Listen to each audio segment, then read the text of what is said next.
Welcome to Greg's Maker Corner. In this video I'm going to be talking about the Siboor Voron 0.2 kit that has been updated, and I'm really excited to review this and just take a quick look at it. If you haven't seen my video yet on the Siboor Voron 0.2 kit, be sure to check that out. This particular kit also includes the CNC parts. You can still get this in the plastic printed parts if you want. After talking with Siboor, I thought it would be a great opportunity to raffle this kit off at MRF. So MRF is the Midwest Rep Rap Fest, and that's coming up on June 24th and 25th of 2023. So I will be attending there. I will have a booth.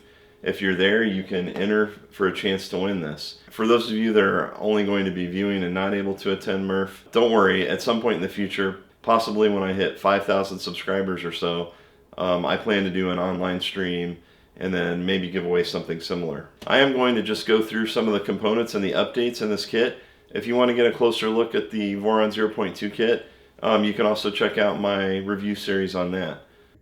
Okay, I've got the first tray here in the box. I really do like how Siboor includes this packing material, which is like a styrofoam.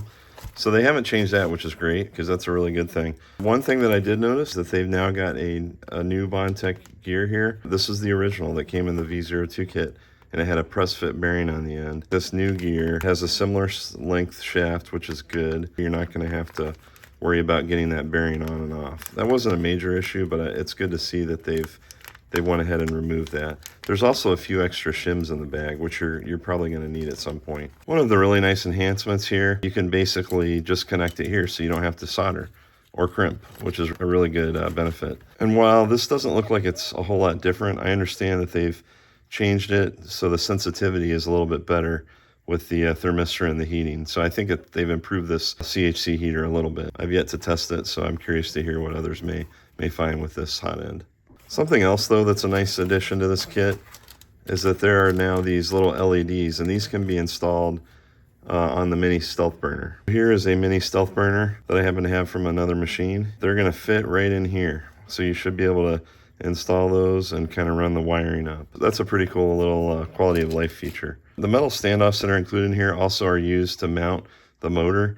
And if you've ever mounted one of these or built one of these, the 3D printed parts tend to break really easily. So I'm glad that they've included those metal standoffs or spacers now. And another improvement here is I'm told that there are several more M3x10 screws, and that does look a bit more than what was included initially. So that should be sufficient to get you through the build. They've also increased the number of shims or spacers, as I showed a little bit earlier. So I think they've addressed anything that might potentially be a shortage of screws, which is great. And you still get this really nice handy dandy wiring diagram. I found this very useful the first time around when I was building. It really does include every connection. On the back, they've also added some additional information, and they've even provided how to wire the lights that I just mentioned. And check this out, they've also included some instructions on this umbilical, and there's also these RGB lights. These LED matchsticks here, or RGB strips, and this umbilical, this is not included in the stock build, but it's nice that they do offer these as upgrade options. They've got a link right here that's going to take you to the GitHub link. They also have a Siboor Discord that you can access, and you can get help to any questions you might have.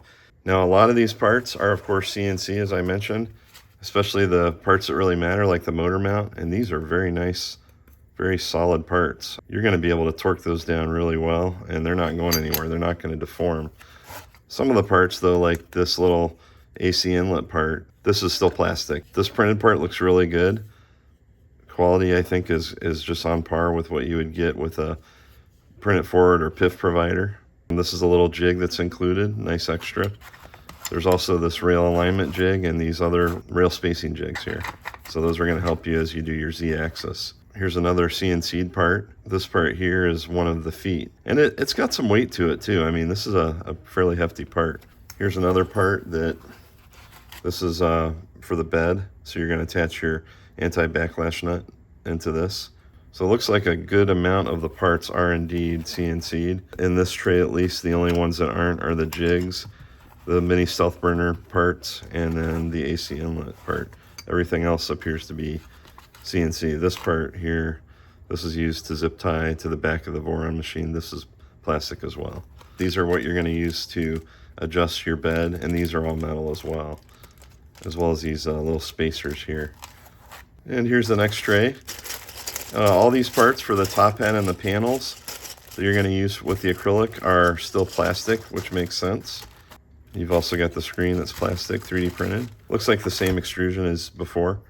And believe it or not, this is one of the things that excites me the most about the changes. So instead of the little PCB strips that used to be included that would strip out, they now have included these nut bar adapters. So you don't even have to 3D print these. I had made a remix for 3D printed ones, but these are just going to slide right into the extrusion, and you'll be able to tighten right down into these. So this is a fantastic thing that they've added here. Very similar to what LDO does. So it's good to see that it's offered now in the Siboor kit. Here's a really nice addition. This is a cable that you can now use for your ADXL 345 sensor. It's going to plug right into the Gemini. A lot of this other stuff is pretty much the same motors. These are Siboor branded. This is a Moons motor. We've got the same anti-backlash nut and metal lead screw. Got the same pulleys, so all that's looking good. There's really nothing different on the bed that I can tell. It's still a nice high quality 6mm or so bed, aluminum. I really do like this Mellowfly Gemini board. I've been using this on my Siboor Voron 0.2 kit, and I've really had no issues with it. I've also heard of people adding CAN bus with it, and they've had no problems. So this board definitely keeps up, and it's a great alternative to having to get a Raspberry Pi and using a separate SKR Pico, which is kind of what the stock build is. So I think that's a very sufficient board, and there's really not a whole lot that you're going to have to do to get this up and running. A lot of these cables are all going to be pre-crimped. In this tray here, we've got some really nice screwdrivers. So these are decent tools. I mean, you're going to be able to get through your build with these drivers here. You've got a Phillips, and you've got a couple of smaller hex drivers, and you've also got these drivers here. Also got your extrusions. It's the same 200 watt power supply, which is Mornsun, very similar to the one LDO uses. And in the last panel here, we've got good quality rails here. They've also got the rail stoppers included, which is great. You definitely want those. And I'm not going to unpack these individually, but these are basically the panels, the clear acrylic, as well as all of the deck paneling. I think these look to be pretty much unchanged, which is good.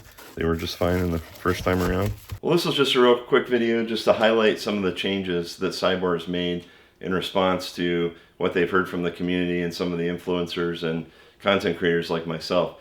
It's really encouraging that a 3D printing company is listening and that they're incorporating changes that are necessary in order to make their kit even better. I hope this video has been useful, and if you're on the fence on a Siboor Voron 0.2 kit, I think it's, especially with these changes, I think it's a no-brainer.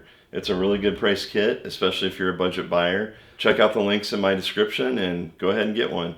If you do end up building, please leave me a comment, let me know. I hope to see you at Murph. If you're going to be in town, please swing by and say hello. If not, stay tuned on the stream, and I will definitely be looking forward to doing a online raffle stream at some point in the near future. And as always, thanks again for watching Greg's Maker Corner.